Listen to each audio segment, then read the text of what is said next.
আসুন আসুন ইঞ্জিনিয়ার সাহেব, আসুন আসুন আসুন। দেখুন এই যে এই পুরো প্লটটা দেখতে পাচ্ছেন না, পুরো প্লটটার উপরে আমি একটা চারতলা বিল্ডিং করব, যেখানে থার্ড ফ্লোরে থাকবে আমার একটা বিশাল বড় গাড়ি পার্কিং এবং ফোর্থ ফ্লোরে থাকবে একটা বিশাল বড় সুইমিং পুল।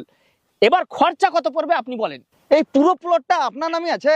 না না, এখন আমার নামে নাই, তবে কিনে নেব। টোটাল কত খরচা পড়বে সেটা বলুন, বহুত দিনকার স্বপ্ন আমার। মোটামুটি 3-3.5 কোটি ধরে রাখুন। 3-3.5 কোটি লাগবে লাই? মানে 1 2 3 তিনটা বানাইতে হবে। শুনুন ইঞ্জিনিয়ার সাহেব, ওই টাকাটা আমার রাত 11টা 11:30 নাগাদ চলে আসবে। টাকাটা অনলাইনে আসবে না ক্যাশ আসবে? না না, ক্যাশ আসবে না, ডাইরেক্ট অ্যাকাউন্টে আসবে। ও, কেউ পাঠাবে নাকি?